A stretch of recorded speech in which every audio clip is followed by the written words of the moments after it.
نوح علیہ السلام کا ایک بیٹا سام تھا۔ عرب اور بنی اسرائیل اسی کی طرف منسوب ہیں۔ اسی سام کے پوتوں سے ہود علیہ السلام پیدا ہوئے۔ ان کا نسب نامہ اس طرح ہے: ہود بن عبداللہ بن رباح بن جارود بن عامر بن اوس بن ارم بن سام بن نوح۔ ہود علیہ السلام کی قوم کو قوم عاد اور قوم ارم بھی کہا جاتا ہے، کیونکہ عاد اور ارم ہود علیہ السلام کے اجداد تھے۔ قوم ہود احقاف نامی ایک بستی میں آباد تھی، اور یہ بستی عمان اور حضرہ موت کے درمیان ریت کے ٹیلوں والے علاقے میں تھی۔ عربی میں احقاف ریت کے ٹیلوں کو کہتے ہیں۔ یہ علاقہ سمندر کے کنارے واقع تھا اور شہر کے نام سے پکارا جاتا تھا۔ قرآن مجید میں سورۃ الاحقاف آیت 21 میں اللہ تعالیٰ نے انہیں ان کی بستی کی طرف منسوب کرتے ہوئے مخاطب کیا ہے۔ اور عاد کے بھائی کو یاد کرو جبکہ اس نے اپنی قوم کو احقاف میں ڈرایا۔ قوم عاد کے لوگ اپنی رہائش کے لیے خیمے پسند کرتے تھے۔ ان کے خیمے بہت مضبوط اور پختہ ہوتے تھے۔ یہ لوگ ان کو بڑی مہارت سے بناتے تھے، پھر ان پر فخر کرتے تھے۔ اللہ تعالیٰ سورۃ الفجر آیات 6 تا 8 میں فرماتے ہیں: کیا آپ نے نہیں دیکھا کہ آپ کے رب نے عاد کے ساتھ کیا کیا، جو نسل ارم سے تھے، ستونوں والے تھے، جن کے مانند کوئی قوم دنیا کے ممالک میں پیدا نہیں کی گئی۔ اللہ تعالیٰ نے ان کی کاریگری اور فن کی ایک مثال دی ہے کہ وہ ایسے خیموں میں آباد تھے جن کے ستون بہت مضبوط تھے، طاقتور تھے۔ ان لوگوں نے شہروں اور بستیوں کو ایسی کاریگری سے بنایا کہ ان کے متعلق عجیب و غریب روایات مشہور ہو گئیں۔ یہ نرم زمین میں خیمے بناتے تھے، اس کے ساتھ پہاڑوں میں محل بھی بناتے تھے، حالانکہ رہائش کے لیے زمین پر خیمے موجود تھے۔ گویا بیکار دولت اور وقت برباد کرتے، پھر اس پر فخر کرتے۔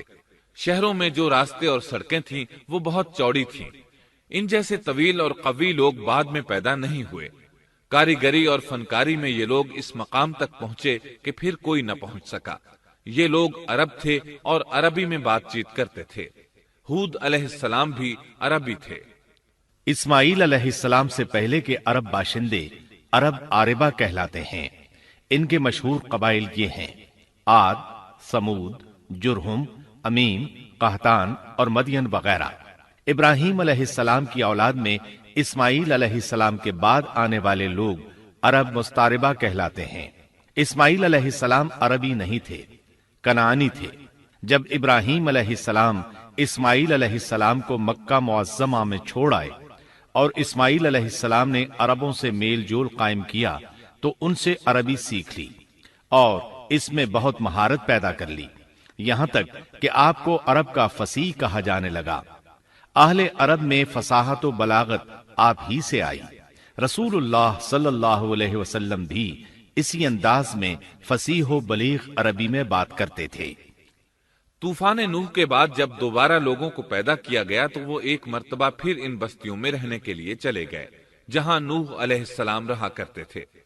نوح علیہ السلام شام کے شمال اور ترکی کے جنوبی علاقوں میں رہا کرتے تھے۔ لوگ یہاں آباد ہو گئے۔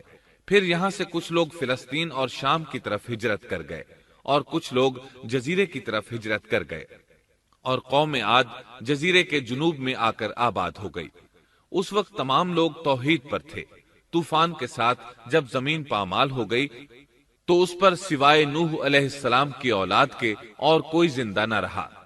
یہ لوگ توحید پرست تھے، لیکن وقت کے ساتھ ساتھ قوم عاد آباد ہوئی اور شیطان نے ان کے دلوں میں وسوسہ ڈالا۔ اس طرح وہ شیطان کی عبادت کرنے لگے۔ چنانچہ قوم نوح کے بعد سب سے پہلے جس قوم نے بت پرستی اختیار کی وہ قوم عاد تھی۔ اس قوم کو اللہ تعالیٰ نے بہت ڈیل ڈال دیا تھا۔ وہ بہت طاقتور قوم تھی۔ مفسرین بیان کرتے ہیں کہ ان کے جسم بہت مضبوط اور ٹھوس تھے، قد بہت لمبے تھے۔ آدم علیہ السلام کا قد 60 ہاتھ تھا۔ اس قوم کا قد بھی قریباً اتنا ہی تھا۔ اس طرف سورۃ الاعراف آیت 69 میں اشارہ موجود ہے۔ اللہ تعالیٰ فرماتے ہیں: اور تم وہ حالت یاد کرو جب اللہ نے تمہیں قوم نوح کے بعد جانشین بنایا اور ڈیل ڈول میں تمہیں زیادہ پھیلاؤ دیا، سو تم اللہ کی نعمتوں کو زیادہ یاد کرو تاکہ تم فلاح پا جاؤ۔ ہود علیہ السلام کی زبانی اللہ تعالیٰ ان کی فنکاری کو بیان کرتے ہوئے فرماتے ہیں کہ ہود علیہ السلام نے ان سے کہا، کیا تم ایک ایک ٹیلے پر بطور کھیل نشان لگا رہے ہو؟ مطلب یہ کہ یہ لوگ پہاڑوں کی چوٹیوں پر محل تعمیر کرتے تھے۔ جب ان سے کہا جاتا کہ تم رہتے تو زمین پر ہو اور گھر پہاڑوں پر بناتے ہو، اس کی کیا وجہ ہے؟ اور تم اتنے مضبوط محل تعمیر کر رہے ہو، گویا ہمیشہ یہیں رہو گے۔ وہ لوگ دراصل ٹیلوں، گھاٹیوں، دروں اور پہاڑوں پر عمارات تعمیر کرتے تھے، اور ان کا مقصد ان میں رہنا نہیں تھا، بلکہ صرف کھیل کود کے لیے ایسا کرتے تھے۔ ہود علیہ السلام نے انہیں جھنجھوڑا کہ تم ایسا کام کیوں کرتے ہو جس کا کوئی مقصد نہیں، جس کام کے فضول ہونے میں کوئی شک نہیں۔ ہود علیہ السلام انہیں واعظ کرتے تھے۔ اے میری قوم، اللہ نے تمہیں بڑی قوت سے نوازا ہے۔ تمہاری طاقت کا عالم یہ ہے کہ جب تم کسی پر ہاتھ ڈالتے ہو تو ظلم کرتے ہو، کوئی شخص تمہارے سامنے آنا گوارا نہیں کرتا۔ لہذا اللہ سے ڈرو اور میری پیروی کرو، اس سے ڈرو جس نے ان چیزوں سے تمہاری مدد کی۔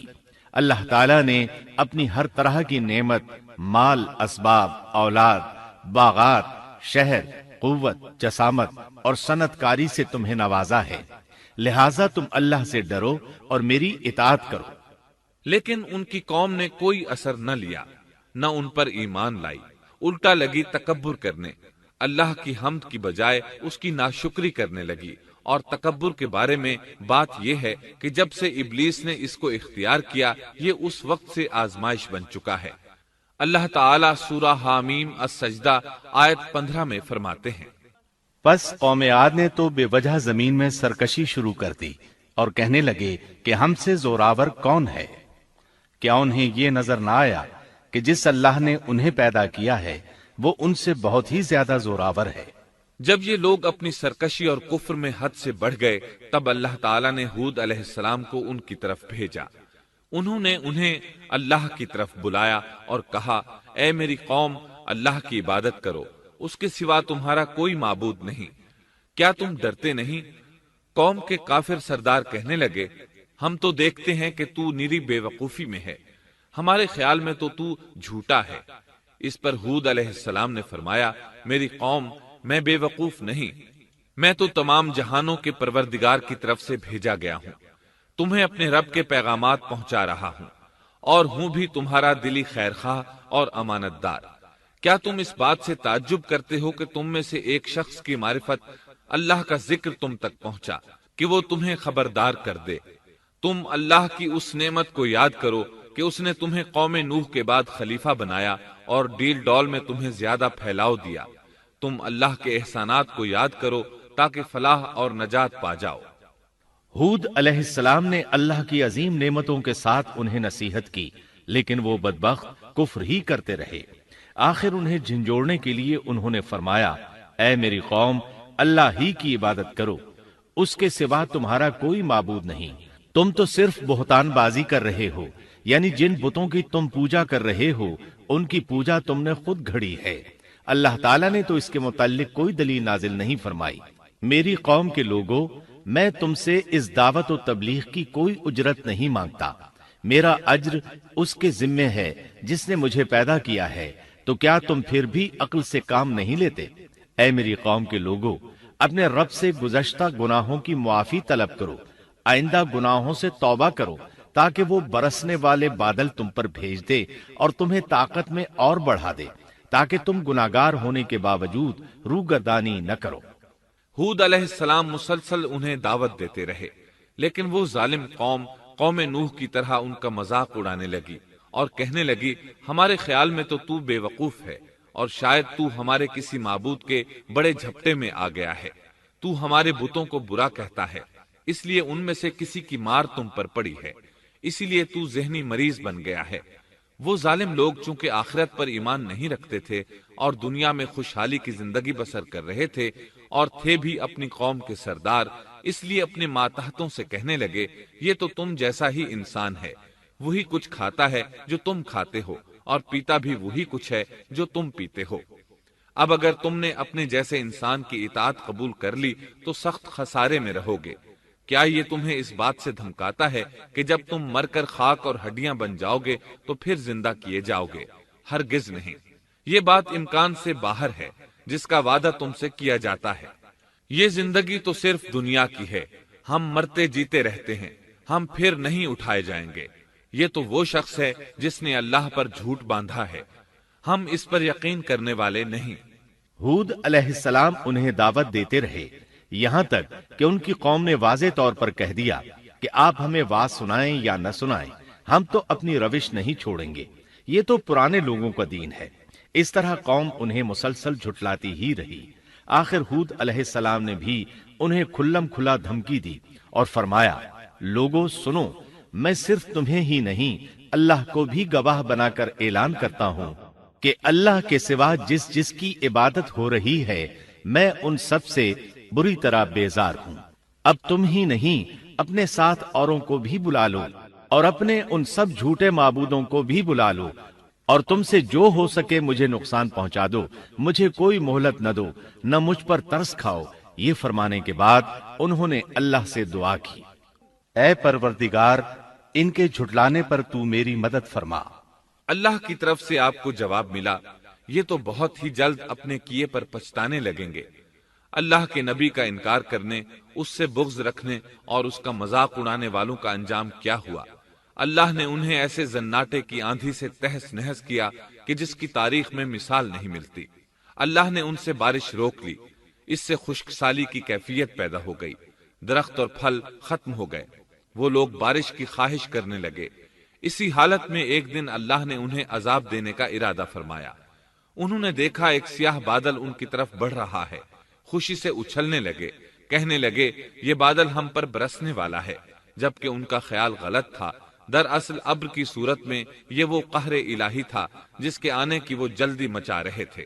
وہ عذاب ان کی بستیوں کی تمام چیزوں، پھلوں، خیموں، درختوں کو تہس نہس کرتا ہوا آیا۔ اسے اللہ کا یہی حکم تھا۔ آندھی اس قدر زبردست تھی کہ پہاڑوں پر ان کے تعمیر کردہ محلوں تک کو اڑا لے گئی۔ مجرموں کا یہی بدلہ ہے۔ اللہ تعالیٰ سورۃ الزاریات آیت 41 اور 42 میں فرماتے ہیں، اسی طرح عادیوں میں بھی ہماری طرف سے تنبیہ ہے، جبکہ ہم نے ان پر خیر و برکت سے خالی آندھی بھیجی، وہ جس چیز پر گرتی تھی اسے بوسیدہ ہڈی کی طرح چورا چورا کر دیتی تھی۔ اس آندھی نے ہر چیز کو فنا کر کے رکھ دیا۔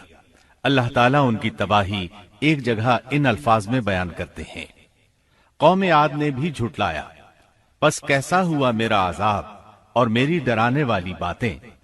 ہم نے ان پر تیز و تند مسلسل چلنے والی ہوا ایک لگاتار منحوس دن میں بھیج دی، جو لوگوں کو اٹھا اٹھا کر دے پٹکتی تھی، گویا کہ وہ جڑ سے کٹے ہوئے کھجور کے تنے ہیں۔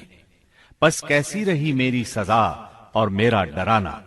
یقیناً ہم نے قرآن کو نصیحت کے لیے آسان کر دیا ہے، پس کیا ہے کوئی نصیحت پکڑنے والا؟ ایک تیسرے مقام پر اللہ نے ان کی ذلت اور رسوائی کا ذکر یوں کیا ہے، قوم عاد بے حد تند اور تیز ہوا سے غارت کر دی گئی۔ وہ ہوا ان پر برابر لگاتار 7 رات اور 8 دن تک اللہ کے حکم سے چلتی رہی۔ آپ وہاں ہوتے تو دیکھتے کہ وہاں لوگ یوں چاروں شانوں چت گرے پڑے ہیں جیسے وہ کھجوروں کے کھوکھلے تنے ہوں۔ کیا ان میں سے کوئی بھی آپ کو باقی نظر آ رہا ہے؟ ہود علیہ السلام کو اللہ تعالیٰ نے اپنی رحمت سے نجات دی، باقی تمام جگہوں پر تباہی تھی، لیکن جس جگہ ہود علیہ السلام اور ان کے ساتھی تھے اس طرف یہ ہوا پھٹکی بھی نہیں۔ کہا جاتا ہے کہ ایک باڑ تھی جس میں ہود علیہ السلام، حیوانات، چوپائے اور ان پر ایمان لانے والے تھے، اور آندھی نے ہر چیز کو فنا کر ڈالا۔ اللہ تعالیٰ سورہ آراف آیت 72 میں فرماتے ہیں، غرض ہم نے انہیں اور ان کے ساتھیوں کو اپنی رحمت سے بچا لیا اور ان لوگوں کی جڑ کاٹ دی جنہوں نے ہماری آیتوں کو جھٹلایا تھا اور وہ ایمان لانے والے نہ تھے۔ اسی طرح سورہ ہود میں اللہ فرماتے ہیں، جب ہمارا حکم آ پہنچا تو ہم نے ہود کو اور ان کے ساتھیوں کو اپنی خاص رحمت سے نجات دی، ہم نے ان سب کو سخت عذاب سے صاف بچا لیا۔ یہ تھے قوم عاد کے لوگ جنہوں نے اپنے رب کی آیتوں کا انکار کیا اور اس کے رسولوں کی نافرمانی کی، اور ہر ایک سرکش نافرمان کے حکم کو مانا۔ دنیا میں بھی ان پر لعنت لگا دی گئی اور قیامت کے دن بھی۔ دیکھ لو قوم عاد نے اپنے رب سے کفر کیا، ہود کی قوم عاد پر لعنت ہو۔ اس طرح قوم عاد تباہ ہو گئی۔ ان کے بعد مومنوں نے ان کے باقی بچ جانے والے مکانات پر قبضہ کر لیا اور وہاں رہنے لگے۔ پھر ہود علیہ السلام نے حضرہ موت میں وفات پائی۔